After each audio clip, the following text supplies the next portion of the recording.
주님께서 오늘 우리에게 주시는 말씀 시편 119편 105절에서 117절입니다. 우리 함께 교독하겠습니다. 주의 말씀은 내 발의 등이요 내 길의 빛이니이다. 주의 의로운 규례를 지키기도 맹세하고 굳게 정하였나이다. 나의 고난이 매우 심하오니 여호와여 주의 말씀대로 나를 살아나게 하소서. 여호와여 우리 내 입이 드리는 자원 제물을 받으시고 주의 공의를 내게 가르치소서. 나의 생명이 항상 위기에 있사오나 나는 주의 법을 잊지 아니하나이다.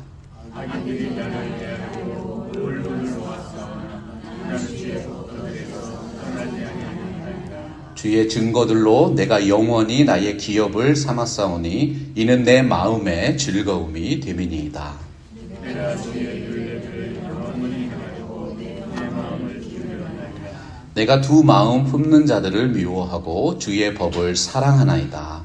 주는 나의 진처요 방패시라. 내가 주의 말씀을 떠나나이다. 너희 행악자들이여 나를 떠날지어다. 나는 내 하나님의 계명들을 지키리로다. 주의 말씀대로 나를 붙들어서 하게 하시고 내 소망이 부끄럽지 않게 하소서. 우리 다 같이 117절 읽겠습니다. 나를 붙드소서. 그리하시면 내가 구원을 얻고 주의 율례들에 항상 주의하리다. 아멘. 하나님의 말씀입니다. 할렐루야. 하나님의 지혜와 사랑이 여러분의 삶에 가득하시기를 주님의 이름으로 축원합니다. 한국의 저명한 정신과 의사시고 영향력 있는 베스트셀러 작가인 문요한 교수가 쓴 스스로 살아가는 힘이라는 책이 있습니다. 이 책은 아주 독특한 질문을 우리에게 던지는데요. 왜 좋은 사람이 나쁜 결정을 하게 되는가? How do good people make bad decisions?의 한국적인 버전입니다. 삶의 다양한 사례를 살펴보니까 중요한 결정을 하지 못하는 사람들은 세 가지 착각 속에서 살아간다고 발견하게 된 거예요. 첫 번째는 지나친 신중함입니다. 우리는 더 많은 정보를 얻으면 보다 바른 결정을 할 수 있다고 믿는 습성이 있어요. 그런데 옛말에도 보면 장고 끝에 악수 둔다는 말이 있잖아요. 생각이 너무 많으면 오히려 판단에 오류가 일어날 수 있습니다. 두 번째는 지나친 책임감입니다. 한번 잘못된 결정을 하면 더 이상은 기회가 없다고 믿는 습관이에요. 오늘 자신이 경험하는 모든 문제들이 과거에 내린 잘못된 결정 때문이라고 생각하는 것이죠. 과거의 실패에 사로잡힌 분은 오늘과 미래의 실패에도 계속 두려워하게 된다는 것입니다. 세 번째 유형은 지나친 완성도를 추구한다. 완벽주의자입니다. 모든 결정은 흠이 없이 완벽해야 한다고 생각해요. 그런데 우리 존경하는 성도 여러분들, 세상을 잘 아시잖아요. 세상이 그렇게 합리적입니까? 원인과 결과의 법칙이 통하지 않는 경우 많지 않습니까? 그래서 하나님 말씀 성경은 우리에게 교훈하시지요. 믿음에 근거한 이상으로 결정해야 한다. 현대인들이 범하는 판단의 오류들을 한번 생각해 보세요. 그 모든 착각들은 사실 우리 인간이 하나님 앞에서 흠이 있는 존재임을 인정하지 않기 때문이 아닙니까? 자기 의로움이 강한 공동체는 다른 사람들의 삶을 보면서 스스로 의인이라고 생각하기 쉬워요. 그런데 하나님의 말씀 앞에 나의 마음과 삶을 비추면서 살아가시는 분들은 하나님의 은혜와 진리 안에서 자유함을 누립니다. 그리고 더 나아가서 바른 길로 전진하게 되어 있어요. 여러분, 나를 가장 잘 아시는 분이 누구실까요? 나를 만들어서 세워주신 분입니다. 하나님의 지혜와 명령을 따를 때 인생은 정말 놀라운 은혜와 행복을 누리게 되는 것이지요. 오늘 말씀 105절이 선포하고 있습니다. 주님의 말씀은 내 발의 등이요 내 길의 빛이니이다. 인생은 날마다 새롭게 새겨지는 발자국과 같고 정구를 헤치면서 전진하는 탐험가의 길과 같습니다. 우리 사랑하는 성도 여러분들, 오늘은 어떠한 발자국을 새기시고 또 어떠한 길로 나아가고 계십니까? 시편 119편은 새로운 삶에 대한 지혜를 주시는 하나님의 은혜와 진리의 말씀입니다. 제가 어린 시절 한국교회는 아주 이른 시간에 새벽 기도회를 열었어요. 몇 시인지는 잘 기억이 안 나요. 그런데 국민학교도 들어가기 전인 어린 나이인데 어머님이 저를 흔들어서 깨우시는 거예요. 어머니의 손을 붙잡고 깜깜한 새벽길을 걸어서 교회당에 갔던 기억이 있습니다. 당시 교회당이 언덕 위에 있었어요. 교회 지붕 위에 달린 십자가 불빛이 있으니까 예배당의 위치는 분명히 알고 있죠. 그런데 거기까지 나아가는 데는 나의 발을 비추어주는 손전등이 필요했다는 사실입니다. 빛이 않는 목표가 아무리 분명해도 순간순간의 걸음을 인도하는 등불이 없으면 상당한 어려움을 겪게 된다는 것이죠. 스코틀랜드의 저명한 신학자요 목회자였던 토머스 보스턴이 말했어요. 만약 이 땅의 모든 사람들이 성경의 권위를 인정하지 않는다 할지라도 성경이 하나님의 말씀이라는 나의 확신에는 변화가 있을 수 없다. 왜냐하면 나는 날마다 그 말씀을 삶으로 체험해 왔기 때문이다. 신앙의 시작은 하나님의 말씀의 진리를 깨닫는 것입니다. 그 말씀의 진리를 삶을 통해 확증해 나갈 때 우리의 신앙이 더욱 견고하게 세워지는 것이지요. 오늘도 예배의 자리에 나오신 모든 분들의 삶에 빛이 되고 등이 되는 주님의 말씀이 가득하게 되기를 축원합니다. 주님의 말씀이 우리의 발걸음을 세밀하게 인도해 주시는 등불입니다. 바로 그 말씀이 인생의 목적을 또렷하게 비추어주는 아름다운 빛이 되는 것이지요. 그 복된 믿음을 품고 오늘 말씀에 시인이 고백하고 있어요. 111절 보세요. 주의 증거들로 내가 영원히 나의 기업을 삼았사오니 이는 내 마음의 즐거움이 됨이니이다. 주의 말씀이 진리의 체계라면 주님의 증거는 내가 삶으로 체험한 말씀을 뜻해요. 그 말씀을 믿음으로 실천해 보았더니 하나님께서 증거해 주신 대로 그대로 내 삶에 이루어졌다는 고백인 것입니다.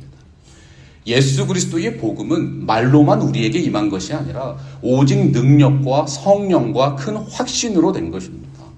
오늘날에도 언어의 능력은 세 가지로 나타난다고 보통 얘기하죠. 전달하는 내용이 정확해야 되고요. 전파하는 분의 삶을 통해서 진정성이 드러나야 하고 전파한 말 자체가 영향력이 있어야 합니다.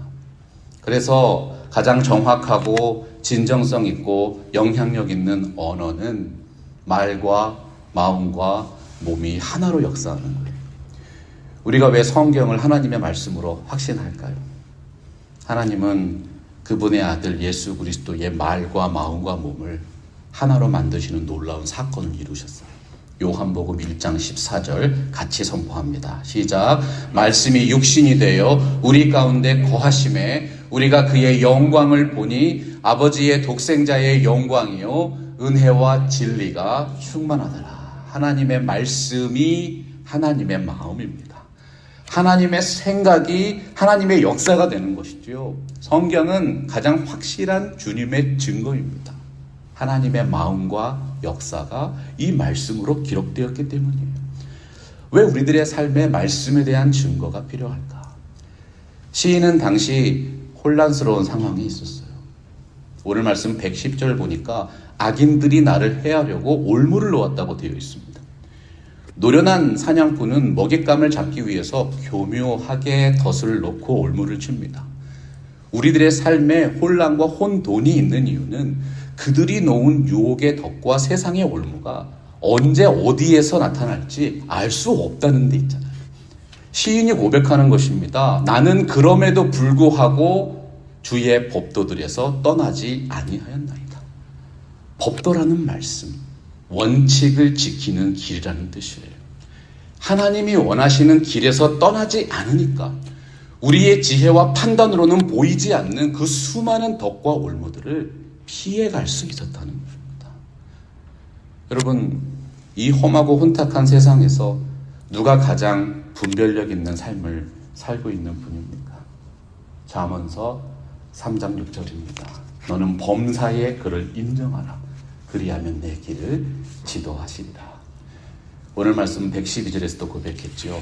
주의 율례들을 행하려고 마음을 기울이는 사람이 가장 지혜로운 분입니다.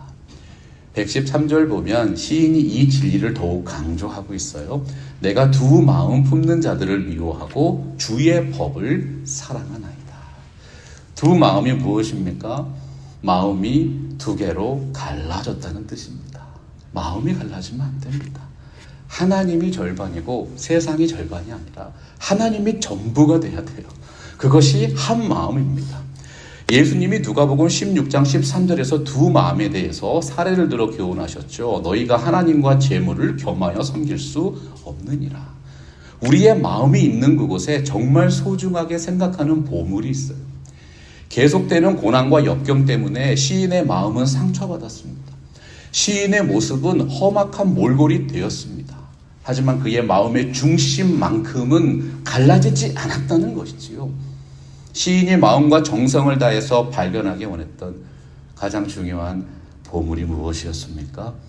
주의 의로운 규례들을 지키기로 맹세하고 굳게 정하였나이다. 주님의 말씀을 사랑하는 일편단심입니다. 오직 한 길로 그 환난들을 피해 갔다는 고백이죠. 환난의 날에는 피할 곳이 있는 분들이 복 있는 분들이에요. 존경하는 성도 여러분들의 삶에도 고난의 때가 있으셨죠. 그때 누구를 찾으시고 누구를 의지하셨습니까? 시편 119편 114절 보니까 주는 나의 은신처요 방패시라. 내가 주의 말씀을 바란다고 고백하고 있습니다. 그 은신처에 들어가는 유일한 길과 진리와 생명, 오직 한 분, 예수 그리스도입니다. 오늘 말씀 109절 보십시오. 시인이 말합니다. 나의 생명이 항상 위기에 있사오나 나는 주의 법을 잊지 아니하나이다. 시인은 상당한 고난 가운데 있었습니다.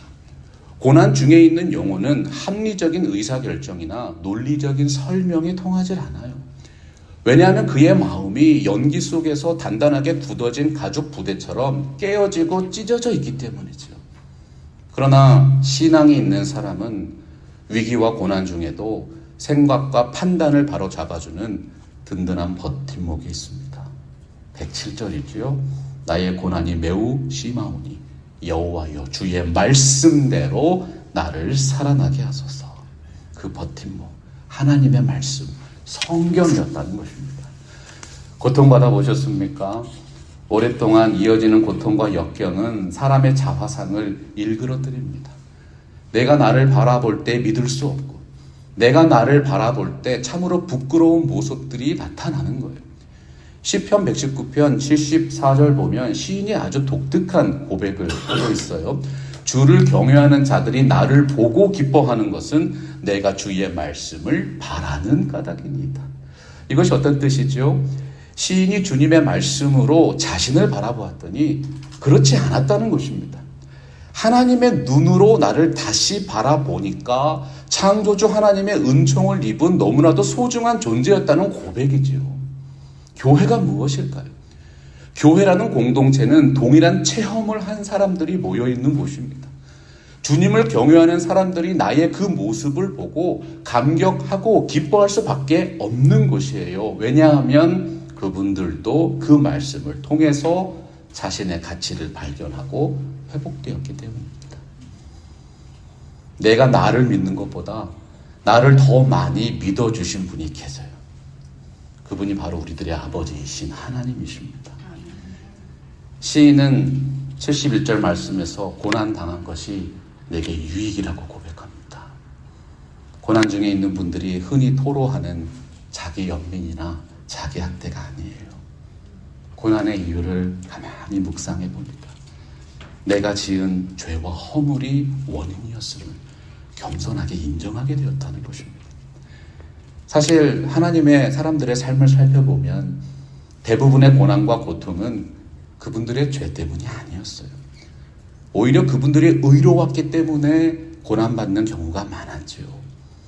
고난을 통해서 주의 말씀의 깊이와 넓이와 높이를 경험하게 되었다. 히브리서 12장 8절 보면 죄악의 길로 탈선하는 자가 하나님의 징계의 손길을 경험하지 못하면 그는 사생자요 하나님의 자녀가 아니라고 했습니다. 거친 돌은 다듬어져야 합니다. 큰 비를 내리게 하는 인생의 검은 구름이 때로는 우리에게 은혜의 담비가 되는 거예요.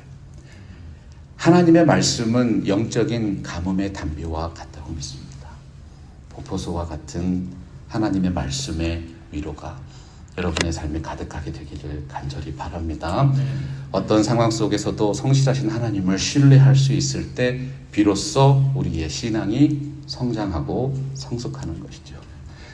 오늘 말씀 115절 보니까 너희 행악자들이요 나를 떠날지어다 나는 내 하나님의 계명들을 지키리로다 항변하고 있습니다.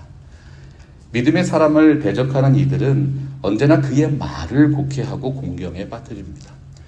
하지만 의인의 모든 판단을 바르게 하는 절대적인 원리가 있었어요. 그것이 주의 법도였고 하나님의 말씀이었다는 거예요. 시인이 고난을 겪으면서도 그 말씀을 붙들고 확신했기 때문에 그의 마음과 삶에 평안이 있었다는 것이죠.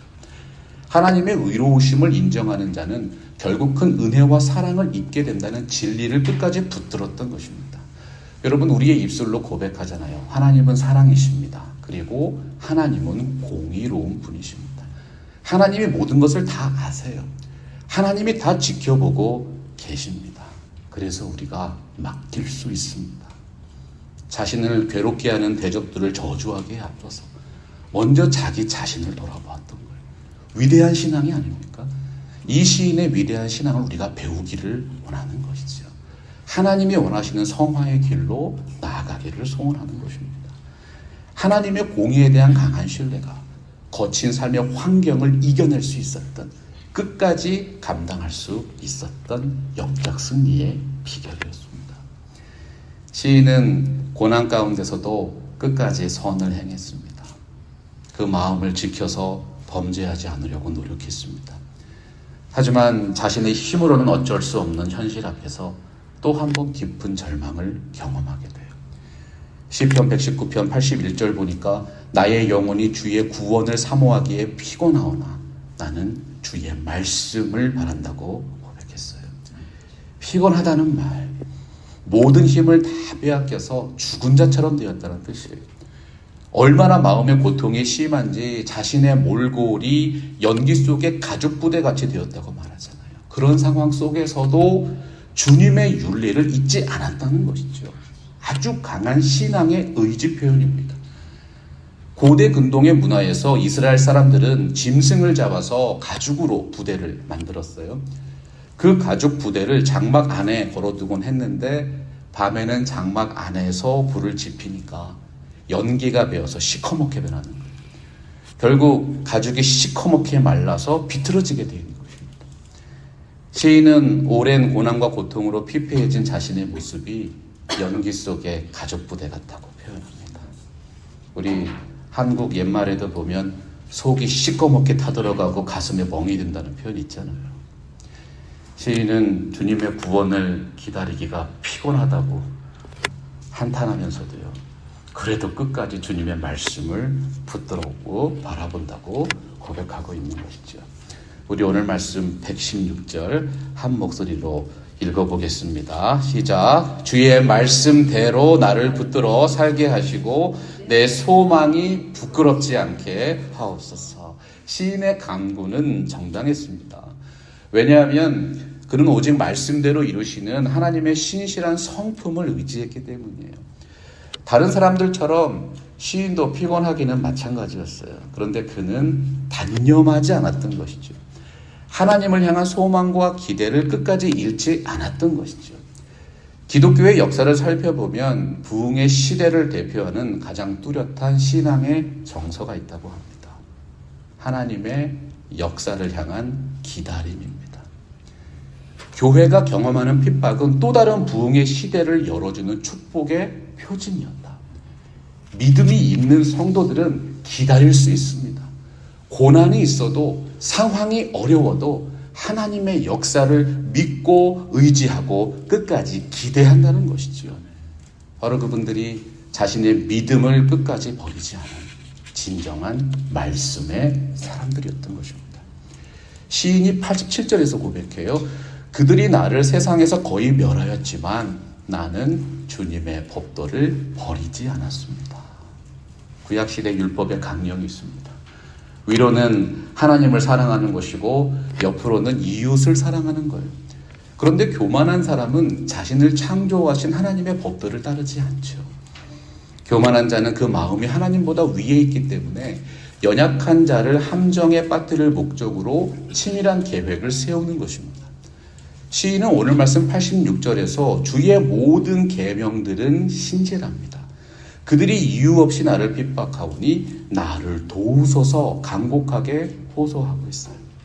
신실한 사람들도 마음과 삶이 피곤해지는 때가 있다.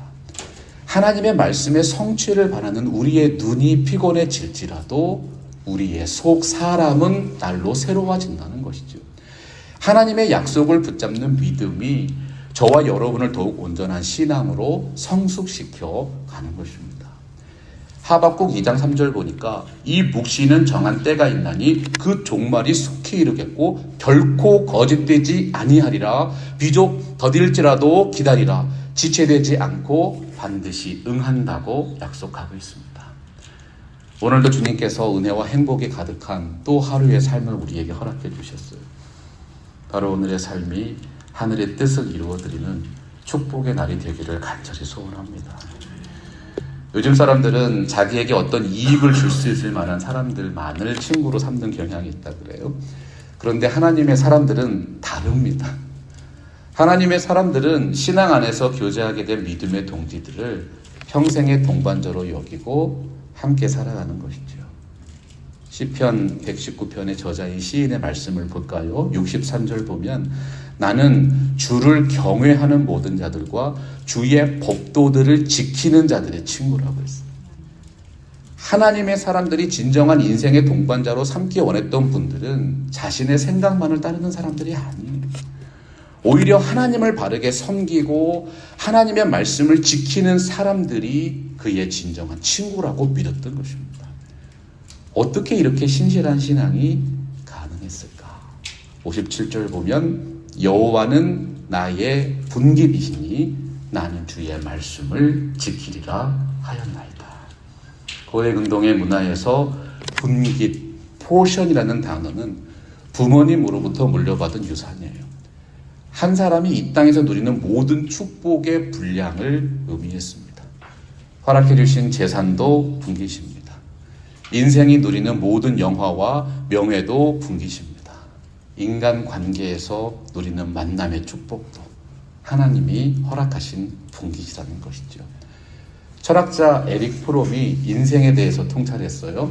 인간의 삶은 소유를 통해서 행복해지는가 아니면 존재를 통해서 행복해지는가. 하나님의 사람이 어떤 분들입니까? 하나님이 바로 나의 분깃입니다. 하나님이 나의 진정한 소유시고 나의 존재의 이유시고 행복의 근원이라고 고백하시는 분들이에요. 시인이 반복하면서 다짐합니다. 내 소유는 이것이니 곧 주의 법도들을 지킨 것입니다. 신앙이 없는 사람들은 재물과 영광과 생명이라는 분깃을 취하기 위해서 그것을 존재의 이유로 삼고 살아가요. 하지만 하나님의 사람들은 바로 그 모든 소유를 허락하시는 하나님을 분깃으로 삼고 그분의 말씀을 지킴으로 복을 누리는 것이죠. 복 있는 인생의 전형적인 모습이 무엇입니까? 복 있는 자는 주님의 율법을 주야로 묵상하는 자다. 오늘 말씀 117절 같이 볼까요? 나를 붙드소서 그리하시면 내가 구원을 얻고 주의 율례들에 항상 주의하리이다. 복 있는 분들은 자신의 마음과 행위를 돌아보는 자기 성찰의 습관이 있습니다. 하나님의 말씀의 원리에서 벗어나는 부분이 있을 때 마음을 돌이키고 생각을 바꾸고 습관을 바꾸어내는 진정한 변화를 추구하는 것이죠. 이 땅에 완벽한 분이 어디 있어요? 완벽한 사람은 없습니다. 청교도들이 고백했어요. 하나님은 자신의 실수를 인정하지 않는 완벽주의자보다 자기를 살펴서 신속하게 돌이키는 자에게 은혜를 베푸신다. 하나님 앞에서 죄를 깨달았다면 즉시 거기에서 돌이켜서 새로운 삶으로 나아가야 하는 것이지요. 자기가 걷고 있는 길이 죄악의 길인 줄 알면서도 돌아서지 못하는 자가 성경이 말씀하는 어리석은 인생입니다. 시인은 70절에서 그들의 마음은 살쪄서 기름덩이 같으나 나는 주의 법을 즐거워한다고 했어요. 어리석은 인생의 마음은 기름기가 잔뜩 붙어있는 고깃덩이 같아요. 그들은 주의 말씀 듣기를 싫어하고 말씀에 대한 영적인 반응이 매우 둔한 것이 특징입니다. 반면에 지혜로운 사람은요, 하나님의 말씀이 꿀보다도 맛있다고 고백해요. 왜냐하면 시편 119편이 강조하는 명철한 삶은요, 좋은 맛을 분별한다는 히브리에서 나왔기 때문이에요. 사랑하는 여러분, 하나님의 맛을 체험한 분들이 되시기를 주의 이름으로 축복합니다. 진정으로 지혜로운 인생의 고백이 무엇입니까? 우리 오늘 말씀 111절 함께 확인해 보겠습니다. 시작. 주의 증거들로 내가 영원히 나의 기업을 삼았사오니 이는 내 마음의 즐거움이 됨이니이다. 아멘. 우리가 오늘날 체험할 수 있는 하나님의 눈은 하나님의 말씀입니다. 하나님의 말씀으로 나 자신을 바라볼 때 하나님의 눈으로 나를 보게 됩니다. 하나님의 말씀으로 세상을 바라보면 하나님의 눈으로 세상을 통찰할 수 있는 것이죠. 주의 은혜와 진리가 충만한 영혼에게 허락하시는 아름다운 삶의 원리가 있어요.